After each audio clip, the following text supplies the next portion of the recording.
está tomando el sol.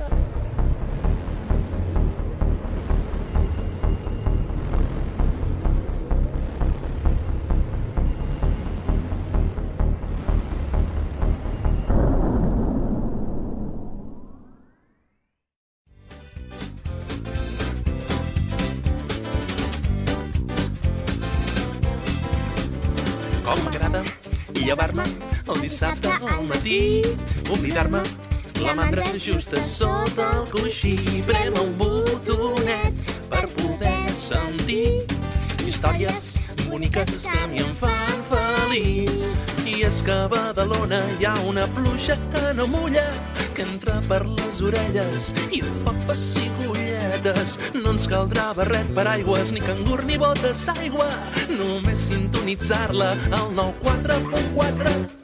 Pluja, pluja de colors, blau, verd, negre, groc, vermell i marró. Pluja, pluja de colors, gotes fresques que entren per les orelles i t'arriben al cor. I t'arriben al cor.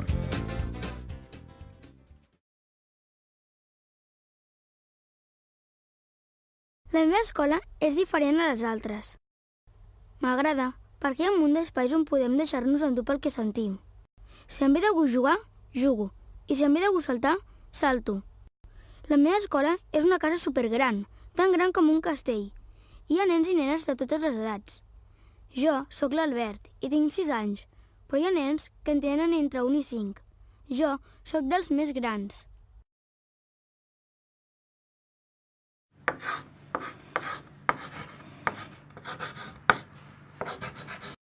L'educació lliure consisteix, sobretot, en el respecte cap als infants i també cap als adults. I sobretot també és acompanyar els conflictes que passen, acompanyar el creixement dels nens. És una edat de 2 a 6. Nosaltres el que fem és oferir uns horaris semblants als d'una escola infantil tradicional, perquè donem l'opció que sigui fins la 1, fins les 3 o fins les 5, però donem la possibilitat que cada família pugui triar quin horari és el que li va millor per combinar-s'ho en el seu dia a dia. En el cas nostre, ens basem molt en la psicomotricitat, en la línia de Couturier, en els llenguatges expressius, en l'art-teràpia i en el massatge infantil. La ràtio d'educadores i nens és molt més baixa, és a dir, per cada educadora tenim 5 nens. Hi ha rutines, no? O sigui, a les 10, 10 i mitja mengem una mica de fruita, després sortim al jardí, hi ha com unes rutines però que realment van variant segons el dia i segons el que també volen ells. Aquí no ensenyem res, sinó que simplement és un espai on els nens aprenen, però amb les habilitats que cada nen porta a dintre. Quan arribo a l'escola, el primer que faig és deixar la motxilla. Em trec les sabates, les deixo al meu calaix i em poso les sabatilles. Després entro a l'espai principal, on m'esperen tots els meus companys i companyes. Va bellugar les cames als més grans i als més petits, amb molta gràcia i celero. Els dies que arribo i estic content, els saludo i jugo amb ells, però hi ha dies que no em ve de gust i jugo sol. Sempre mirant endavant, alegres la mà. Aquí puc fer un dibuix amb colors, ceres o retoladors, i a vegades fem pasta de sal, retallem i enganxem, ens expliquem contes, juguem amb pedretes o fins i tot fem galetes. Jo penso que l'important pel nen és sentir-se acompanyat, saber que tu comptes amb algú a casa i algú a l'escola que t'està escoltant, t'està respectant i també t'està posant límits quan necessites. En relació a l'infant, hem de deixar que ell es deixi guiar pel seu propi desig, per les seves pròpies necessitats. És important expressar totes les emocions i les emocions no són ni bones ni dolentes. Et fan sentir coses diferents i totes són necessàries. És que és una altra concepció del que és educar. Quan nosaltres parlem d'educar, almenys jo no estic pensant en que aquell nen aprengui que 2 més 2 són 4 i que aprengui a llegir. Això són continguts i avui en dia vivim en una societat de la informació on el que hem d'ensenyar als nens és que tota aquesta informació a la qual ja poden accedir realment la puguin traspassar a coneixement. I tot això s'ha d'educar des de la base de la persona. És respectar el creixement del nen i que és el nen el que t'està demanant el que necessita, no? No l'eduques, no li ensenyes, l'acompanyes. I això per mi és la manera en què li parles, no? Els conflictes, no? Quan hi ha un conflicte entre dos nens, com els acompanyes amb amor, no? Tots dos. Estem pensant que als nens se'ls ha d'educar, se'ls ha de transmetre uns coneixements concrets, i és al revés. Els nens tenen la capacitat d'aprendre el que ells vulguin. O sigui, tenen molta capacitat. No hem de... O sigui, és com hem de deixar espai al nen.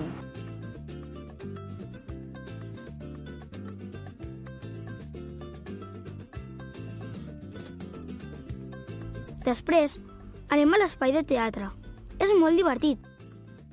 Podem jugar amb la cuina, preparant menjars o construint carreteres i jugant amb trens. Tenim un gran mirall, amb una tarima on ens disfressem, veiem i fem actuacions.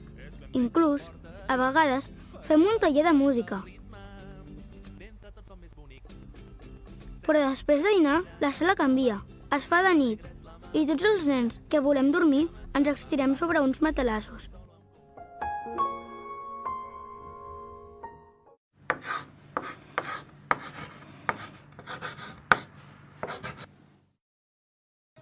Per mi el canvi passa per un canvi en les polítiques socials i econòmiques del país. És un canvi molt més global que hauríem de fer, perquè quan tu et penses cap a quin model de societat vols avançar, automàticament t'has de replantejar quin paper ha de jugar l'escola i quines funcions ha de tenir l'escola. I realment hauríem d'intentar que la gent es plantegés per què existeix una escola i per què els nens han d'estar allà 6 hores o 8 diàries i què és el que han de fer allà dins. El problema també que trobo és que a cada canvi de govern, a cada canvi polític, canvi de llei educativa, per tant, el que estàvem acostumats hem de tornar a començar i que no es mira de potenciar o de donar una qualitat. Ara amb la llei orgànica aquesta de millora de la qualitat educativa el que s'està fent és privatitzar. Per tant, no busquem la millora de la qualitat, sí de la quantitat, però no de la qualitat. Per mi s'ha de fer un canvi de base. S'ha de fer un canvi absolut de forma d'educar i d'ensenyar. No aquesta figura d'un profe per aula on ensenya la matèria i els alumnes fan els exercicis, sinó ha de ser una cosa molt més viva, una cosa on la societat pugui formar part de l'escola. Està clar que el sistema educatiu actual, per mi, està com desnaturalitzat. No està pensat ni pels infants, ni pels nens i les nenes, i molt menys pels adolescents. Fem que avui en dia estiguin entre 4 parets, normalment d'una manera que passen a ser amb uns papers força de receptors, i moltes vegades recorda més a un cert militarisme o a una estructura de fàbrica que no realment a un espai on s'estan formant persones. Primer, estic fermament convençut que la gestió emocional és una de les coses que convé més ensenyar, aprendre a identificar les emocions, a gestionar les emocions, a canalitzar-les positivament cap a totes les coses. Veig que ens falta molta formació, o sigui, no podem desenvolupar certes qualitats en els alumnes si realment nosaltres ni les tenim o ni les coneixem. No podem ajudar a l'infant o al nen o a l'alumne o a la persona a créixer, a conèixer si realment no tenim un coneixement profund de nosaltres mateixos. I en aquest sentit penso que ens falta molta formació. Quan poses unes bones bases i tens cura del que està visquent amb aquell nen, quan tractes aquell nen amb respecte, des d'entendre que és un ésser complet en la infància, però que és un nen amb les seves característiques, amb les seves necessitats, i que el que no podem fer és tractar-lo com un adult perquè no ho és, quan jo crec que les escoles lliures respecten la infància. I això a les altres, la meva sensació és que acabem adoctrinant a nens i nenes. Sempre mirant endavant, rumbejant les alegries, aprofitant cada instant, que la vida són 2 dies.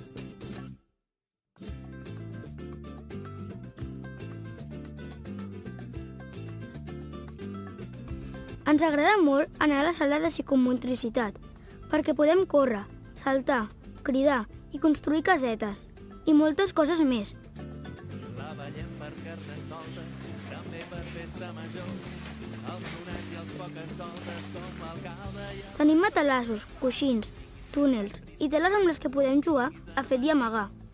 A mi mai em troben. Vet aquí la solució.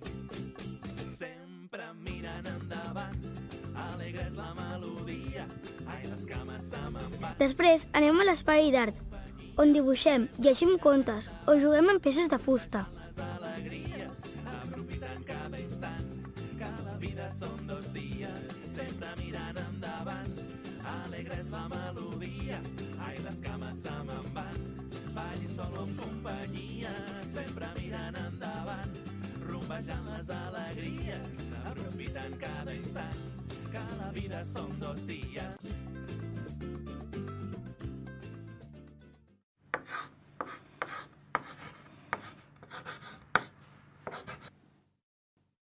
A mi m'ha portat molt perquè és com recuperar la innocència. És cada dia tenir com una intensitat i una veritat de les persones, no? Que ells són innocents. No? Llavors és una cosa que per mi és molt enriquidora. Els nens tenen capacitat per aprendre tot, però sobretot és com dir que no perdin el desig d'aprendre, perquè aprendre és una diversió, ha de ser una cosa que t'estigui motivant. Quan veig que amb algun gest meu durant el dia he pogut fer que siguin una mica més feliços, això no té preu.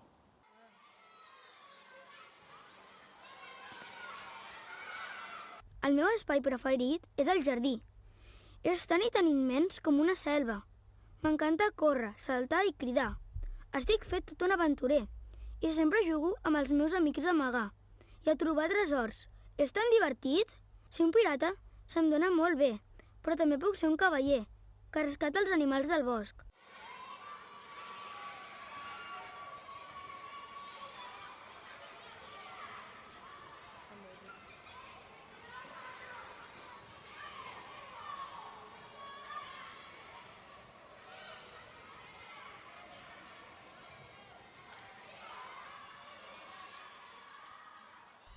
També tenim un sorral i un hortet que cuidem dia a dia.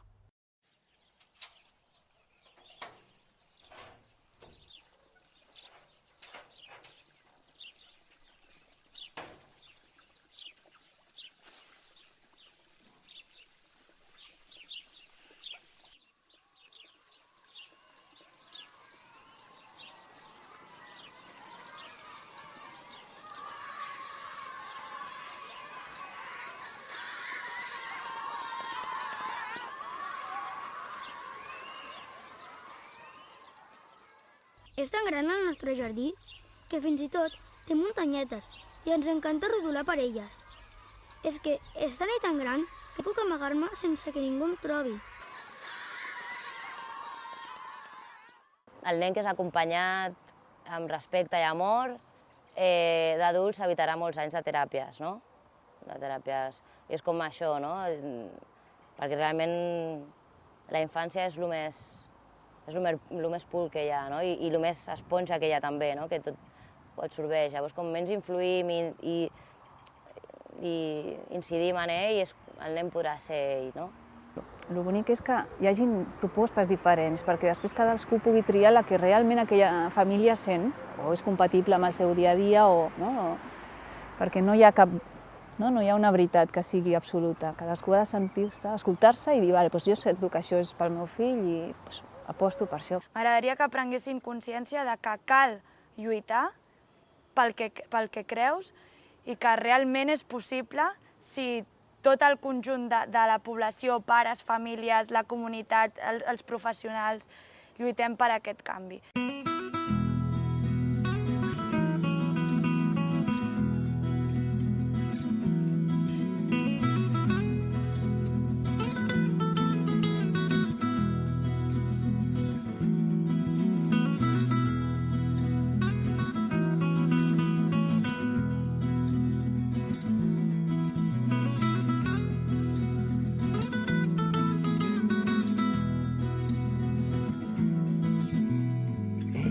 desperta, se t'enganxen els llençols a través de la finestra, de carona un raig de sol. Sí, tu, corre, quina cara de mussol. Fora son, fora la mandra. Per tu sol tens tot un món.